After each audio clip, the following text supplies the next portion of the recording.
Mi esposa no quiso darme una hija, pero sí se la dio a su amante y quería que yo la mantuviera y cuidara de ellas. Yo quería tener hijos, ella no, y no era un capricho mío. Llevábamos 6 años casados, los dos con trabajos estables, casa propia, incluso un gato para practicar la paternidad, como ella decía al principio. Pero algo cambió de repente. Cada vez que hablábamos del tema, su mirada se nublaba, desviaba la conversación o respondía con frases genéricas: no es el momento, no estoy lista, hay cosas que aún quiero vivir. Yo acepté con el resentimiento atorado en el pecho, convencido de que era mejor esperar a que ella se sintiera lista. Creí que lo hablábamos como pareja, pero en realidad yo solo escuchaba lo que ella necesitaba que oyera. Una noche encontré una prueba de embarazo en la basura, sin ocultarla del todo. Fue como una patada en el estómago. Esa misma mañana la enfrenté. Ella negó todo, dijo que era grande, que había ayudado a su hermana que se había quedado unos días. Pero su tono era nerviosa, su lenguaje corporal lo decía todo. El miedo me carcomía, pero la duda era peor, porque cuando uno ama a alguien, la mente se vuelve tonta y yo quería creerle. 3 semanas después la vi vomitando por las mañanas. Creí que se trataba de un problema estomacal o estrés. Aún así, se me clavó en el pecho la sospecha y empecé a vigilar sus hábitos. Compré un calendario y anotaba cuando se acostaba, cuando tenía náuseas. Empecé a convertirme en una sombra en mi propia casa. No quería espiarla, pero lo hacía. Sentía que algo grande se me escapaba de las manos, que ella ocultaba algo que iba más allá de una simple mentira piadosa. Un día revisé su bolso mientras se bañaba. No me enorgullece, pero encontré una cita médica, obstetra. No decía mucho más, solo fecha y hora, y eso me bastó. Fui. Me senté en la sala de espera. Y cuando la vi salir del consultorio con una mano instintivamente sobre el vientre, sentí que el piso se abría. Me miró pálida, no dijo nada. Solo se me acercó y dijo: no es lo que piensas. Esa frase que siempre es exactamente lo que uno piensa. Me fui sin decir palabra. Ella me siguió. Esa noche no regresé a casa. Me quedé en el coche escuchando la misma canción una y otra vez, sin procesar lo que pasaba. ¿Por qué me había mentido? ¿Por qué negarme un hijo si estaba esperando uno? Y entonces llegó el pensamiento oscuro, ese que uno no quiere decir en voz alta: ¿y si no es mío? La sangre me hirvió. Quise romper todo, gritar, desaparecer, pero lo único que hice fue esperar a que amaneciera, como si el sol pudiera traer respuestas. Volví a casa en la mañana, con la ropa apestando a desesperación. Ella estaba despierta, sentada en el sofá, en un silencio minucioso. No me preguntó dónde estuve. Yo tampoco le pregunté nada de inmediato. La tensión era una manta gruesa que nos envolvía a los dos. Después de unos minutos eternos, me miró con los ojos rojos, como si hubiera llorado toda la noche. Abrió la boca varias veces antes de hablar y, cuando lo hizo, me dijo: estoy embarazada, y no es tuyo. No grité, no golpeé nada. Me quedé helado. Sentí que la habitación giraba. Le pedí que me dijera de quién era. Al principio se negó, pero la presión en mi mirada la obligó. Un hombre que nunca has visto, Fernando, dijo. Un tipo con el que trabajaba desde hacía meses, uno con el que ni siquiera salía a comer. Me había repetido eso cuando lo mencioné una vez. Resultó ser una fachada. Ella y él llevaban viéndose desde hacía más de un año. La traición no fue solo física, fue fría, premeditada. Me negaba un hijo mientras gestaba el de otro. Quise entender qué nos había llevado a esto, que falló. Ella no supo responder. Lloraba, decía que me amaba, que fue un error, que no lo planeó, pero las cuentas no daban. No se trató de un descuido de una noche, tenía más de 8 semanas. Me explicó que al principio fue intimidad, que él también tenía pareja, que todo era un juego, hasta que un día, sin planearlo, se le rompió el mundo, 2 líneas en una prueba y una certeza que no podía ocultar. Yo, mientras tanto, seguía creyendo en nuestro aún no. Esa semana fue una tortura emocional. Dormíamos en la misma casa, pero en habitaciones separadas. Todo giraba alrededor de una pregunta que me corroía: ¿por qué él y no yo? Ella decía que no sabía, que se sintió viva, que conmigo todo se había vuelto rutina. Esa excusa miserable que usan para justificar lo imperdonable. Me ofreció criarlo juntos, como si fuera una mascota perdida que trajo a casa. Dijo que podíamos intentarlo, que yo sería un gran padre, y eso fue lo que más me destruyó, que lo dijera en serio. Me marché por 5 días. Apagué el teléfono, no le avisé a nadie. Me fui a un hotel en la otra punta de la ciudad. Lloré como nunca en mi vida. No por ella, no por la traición, sino por todo lo que había imaginado que íbamos a tener juntos. Porque ya no se trataba solo de una infidelidad, me robaron una paternidad que yo anhelaba, que yo deseaba construir con amor. Y ahora esa hija crecería con su apellido, con su sangre, con sus gestos, pero en una casa que yo construí, durmiendo en una cama que yo compré, al lado de una mujer que juró fidelidad. Volví a casa el 6.º día, empapado en rabia contenida. Había dejado de esperar respuestas sinceras. Solo quería escucharla mentirme de frente una vez más, para confirmar que todo estaba perdido. Ella estaba sentada en el comedor, maquillada como si quisiera borrar con pintura la miseria. Apenas crucé la puerta, su rostro se quebró en una expresión de alivio fingido. Pensé que no ibas a volver, soltó.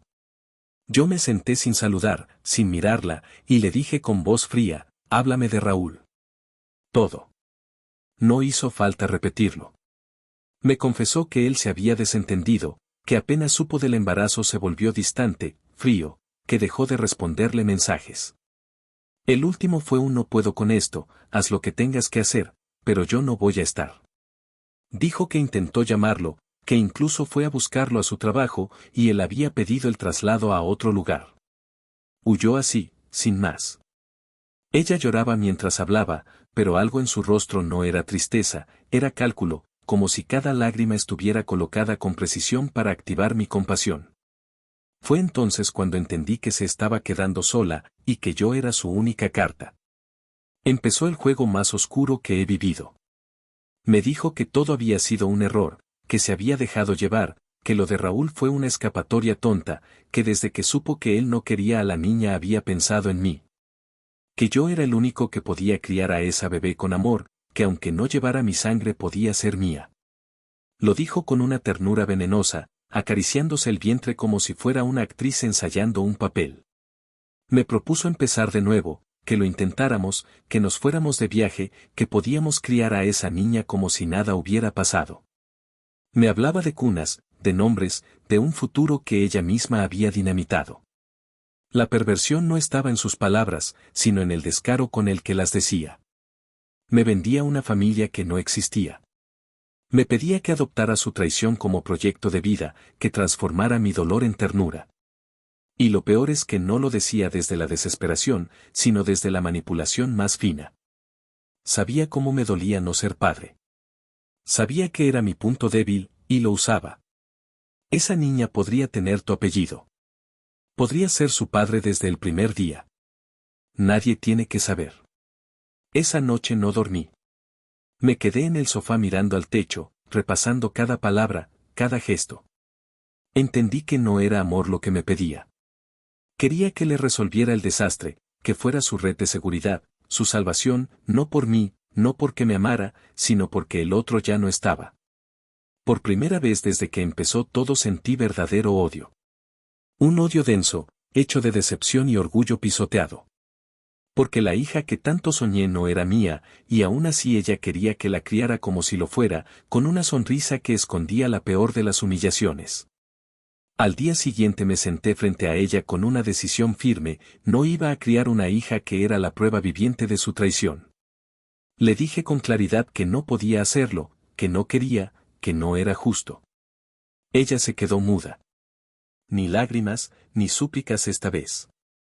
Solo una expresión vacía, como si el alma se le hubiera escurrido por la boca al escuchar mis palabras. No respondió.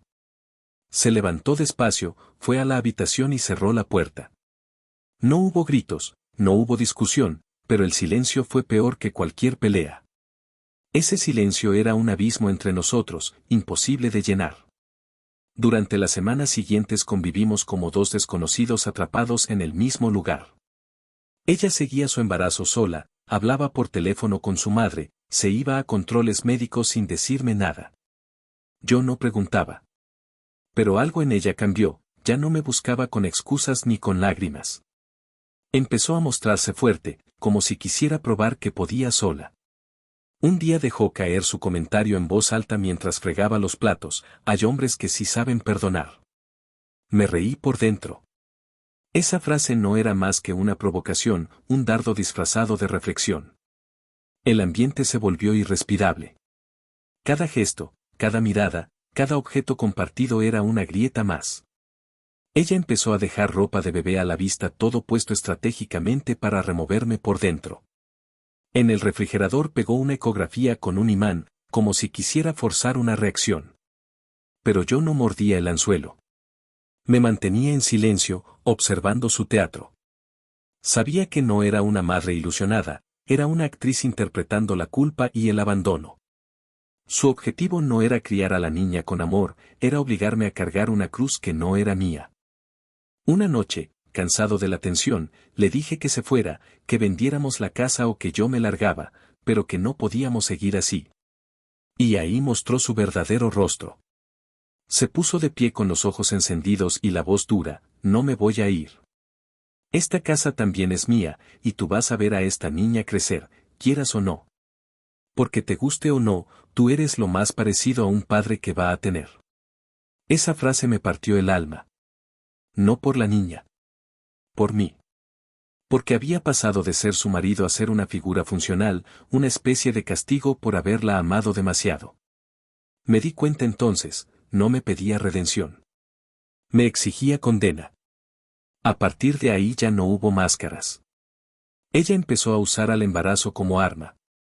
Me decía cosas como: mira lo que me hace sentir esto, no le hace bien a la bebé, si algo le pasa, será tu culpa. Yo, el que no había fallado, ahora era el verdugo. Me convirtió en el monstruo por no aceptar su teatro, por no aplaudir su acto de madre abandonada. Pero yo ya estaba muerto por dentro, y sabía que quedarme un día más solo me iba a hundir más en ese infierno que ella había construido con mentiras y embarazo. La casa ya no era un hogar, era un campo de batalla. Cada día que amanecía ahí dentro era una ruleta rusa emocional. Ella seguía avanzando en el embarazo como si no pasara nada, como si estuviera en paz, pero en cada gesto suyo había un rastro de manipulación sutil. Dejaba libros de maternidad abiertos en el salón, hablaba por teléfono con amigas sobre lo difícil que era todo sin apoyo, asegurándose de que yo oyera. No buscaba ayuda, quería que me sintiera culpable, que cargara con el abandono del padre biológico como si yo lo hubiera empujado por la ventana. Tomé una decisión, la única que tenía sentido: contacté a un abogado. Quería disolver el matrimonio. Cuando se lo dije, no reaccionó como imaginé. No lloró, no gritó. Solo me miró con un desprecio silencioso y me dijo: eres más cobarde de lo que pensaba. No puedes con algo real. Y ahí supe que jamás me amó. Que todo había sido falso, un amor condicionado, funcional, disfrazado de vínculo profundo. Si no aceptaba criar a la hija de otro, entonces no servía. Así de simple. Me fui con lo opuesto. Dejé todo. No quería cargar nada que tuviera su olor, su sombra. A los pocos días me mandó un mensaje corto: vas a arrepentirte. No respondí. No volví a verla. Pero cada tanto me despierto pensando en esa niña. No por ella, sino por mí. Porque nunca supe si escapé de una trampa, o abandoné algo que en otro universo pudo haber sido mío. Pero en esta vida esa hija era la semilla de una mentira, y yo el tonto que estuvo a punto de regarla. Ella seguía escribiendo. Primero fue una lluvia de mensajes pasivo-agresivos: la bebé pregunta por ti, ya no me interesa si vienes o no, no te necesitamos, cuando nazca, ni se te ocurra acercarte. Luego el tono cambió: ojalá pudieras estar en la sala de parto, a veces me despierto pensando en nosotros, quizás en el fondo esto era una prueba para fortalecernos. Nunca respondí. No porque no doliera, sino porque entendí algo fundamental: hablarle era validar su narrativa, seguir su guión, y yo ya no era su actor. Era un sobreviviente. Me enteré por un amigo en común que la niña nació, una mujer, 3 kilos, sana, sin complicaciones. Me mostró una foto. La había publicado en redes con un texto que me heló la sangre, gracias a los que realmente están, a los que sí se quedan. Mi hija y yo no necesitamos lo que ya se fue. Esa frase era para mí una bala disfrazada. Me di cuenta entonces que ella nunca iba a contar la historia como fue. Yo iba a ser el que huyó, el que no fue hombre, el que no pudo amar a una niña inocente. Su versión iba a sobrevivir, y eso dolía más que cualquier insulto. Pasaron 2 años. Empecé a reconstruirme, terapia, trabajo, rutinas, lentamente, sin prisa, sin promesas de felicidad inmediata. Empecé a hablar con mujeres otra vez, pero con un recelo que me amargaba cada cita. Ya no confiaba en las palabras dulces ni en las miradas largas. Veía segundas intenciones en gestos simples. No era odio, era daño. Un daño estructural que no se ve, pero vive en la forma en que ya no te entregas igual. Hace poco la vi en el supermercado con la niña en brazos. Ella me miró sin decir nada, con esa cara de quien recuerda demasiado pero finge haber olvidado todo.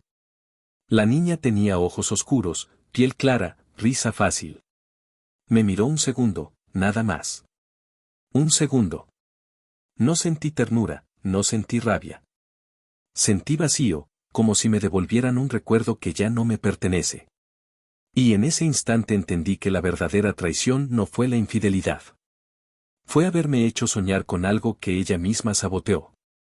Porque el daño más profundo no viene del dolor. Viene de lo que te quitan cuando aún no estás soñando. Deja tu opinión en los comentarios y si te gustó el video suscríbete y deja tu like.